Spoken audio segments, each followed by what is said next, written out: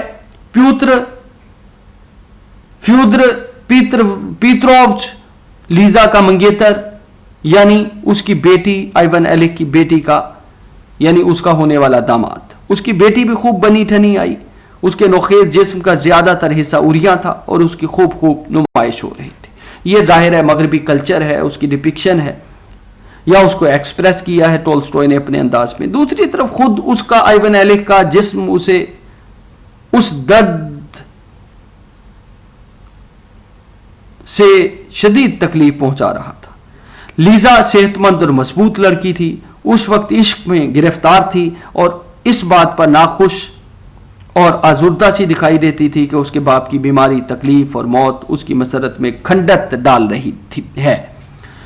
فیودر پیترووچ بھی ٹھاٹھے دار کپڑوں میں ملبوس کمرے میں آیا۔ اس کے بالوں میں گھنگریالا پن تھا، اس کے بال گھنگریالے تھے، اس کی لمبی اور مضبوط گردن ایک سخت سفید کالر میں مقید تھی، اس کا سینہ چوڑے سفید قمیض سے ڈھکا تھا، اس کی مضبوط پنڈلیوں پر تنگ سیاہ پتلون چڑھی تھی، اس کے ایک ہاتھ پر سفید دستانہ منڈھا تھا اور دوسرے میں وہ اوپیرا میں پہننے کا ہیٹ لیے ہوئے تھا۔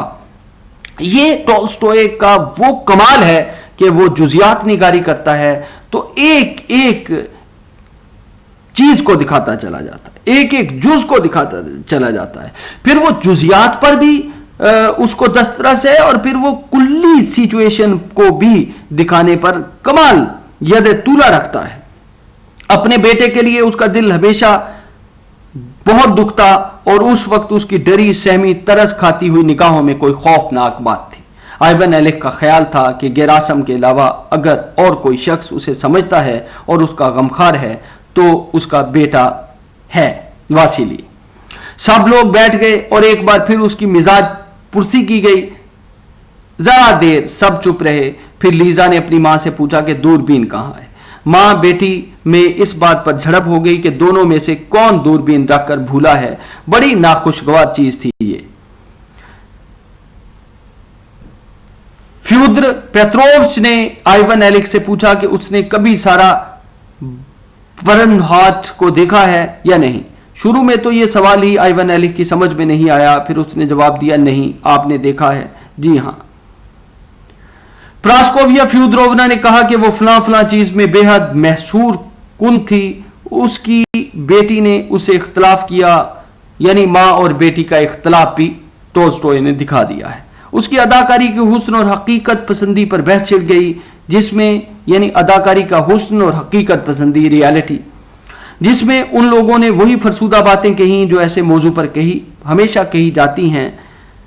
گفتگو کے دوران میں فیودر پیترووچ کی آئیون ایلک پر نظر پڑی تو وہ خاموش ہو گیا اور لوگوں نے بھی اس کی طرف دیکھا اور خاموش ہو گئے۔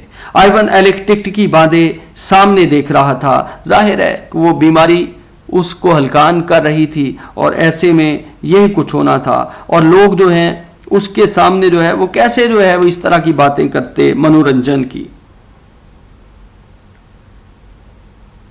آئیون ایلک ٹکٹکی باندھے سامنے دیکھ رہا تھا، اس کی آنکھیں چمک رہی تھیں اور اس کی ناگواری اور آزردگی چھپائے نہیں چھپ رہی تھی۔ کچھ کرنا چاہیے تھا مگر کیا کیا جا سکتا تھا؟ یہ سکوت توڑنے کی ضرورت تھی، لیکن کسی کی ہمت نہیں ہو رہی تھی کہ اسے توڑے۔ وہ سب خوف زدہ ہو گئے کہ کہیں ایسا نہ ہو کہ کوئی چیز ان کے شریفانہ جھوٹ کا پول کھول دے اور ہر چیز جیسی ہے ویسی ہی نظر آنے لگے۔ سب سے پہلے لیزا نے ہمت کر کے خاموشی توڑی۔ اس نے چاہا تو یہ تھا کہ اس احساس کی پردہ پوشی کر دے جو اس وقت سب کے دل میں تھا، مگر وہ اس کے منہ پر آ گیا۔ بھٹی، اگر ہمیں جانا ہے تو بس اب چلنا چاہیے۔ بھئی، اگر ہمیں جانا ہے تو بس ہمیں چلنا چاہیے، اس نے اپنی گھڑی پر نظر دوڑاتے ہوئے کہا۔ ظاہر ہے کہ اسے پتا تھا کہ تھیٹر دیکھنے جانا ہے، تو لیزا نے آخر کار ہمت ہمت کر کے یہ کہہ دیا۔ یہ گھڑی پر نظر دوڑاتے ہوئے کہا، یہ گھڑی اس کے باپ کا تحفہ تھی، اور لیزا نے خفیف سی لیکن نہایت معنی خیز مسکراہٹ سے اپنے چاہنے والے کو نوازا، جس کا مطلب وہی دونوں سمجھ سکتے تھے۔ پھر وہ اپنا ریشمی لباس سرسراتی ہوئی اٹھ کھڑی ہوئی۔ وہ سب کھڑے ہو گئے، آئیون ایلک کو خدا حافظ کہا اور باہر چلے گئے۔ یہاں یہ دکھایا گیا ہے کہ زندگی اپنے تمام رنگوں کے ساتھ تحرک سے چلتی رہتی ہے، تحرک کا سلسلہ رکتا نہیں ہے، زندگی جامد اور ساکت نہیں ہوتی۔ ان لوگوں کے جانے کے بعد آئیون ایلک کو کچھ ہلکے پن کا احساس ہوا، کم از کم اب جھوٹ تو سر پر سوار نہیں تھا، وہ بھی ان کے ساتھ ہی رخصت ہو گیا تھا، لیکن درد جوں کا توں رہا، وہی پرانا درد اور وہی پرانا ڈر جو کسی نہ کسی چیز کو زیادہ مشکل بناتا تھا نہ زیادہ آسان، اور ہر چیز بد سے بدتر ہوتی چلی گئی۔ پھر اسی طرح وقت کاٹے نہیں کٹ رہا تھا۔ ظاہر ہے کہ ایک بیمار آدمی کی رات طویل ہوتی چلی جاتی ہے اور اس کا وقت جو ہے وہ لامتناہی ہوتا چلا جاتا ہے، اور آئیون ایلک کا وقت بھی یہی وجہ ہے کہ درد کی شدت کے کارن طویل ہوتا جا رہا تھا۔ پھر وہی طویل لمحے تھے، وہی کٹھن گھڑیاں، اور آئیون ایلک جو تھا وقت تھا کہ کسی طرح ختم ہی نہ ہوتا تھا، اور ساتھ ہی یہ بھیانک احساس بھی بڑھتا جا رہا تھا کہ خود اس کا خاتمہ اٹل اور قریب ہے۔ ہاں، گیراسم کو بھیج دو، اس نے پیوتر کے سوال کے جواب میں کہا۔ اب پیوتر جو ہے وہ گھر کا ملازم تھا اور گیراسم بھی ملازم تھا، اور گیراسم ظاہر ہے کہ جانا چاہتا تھا، تو اس نے پیوتر سے کہا کہ گیراسم کو بھیج دو۔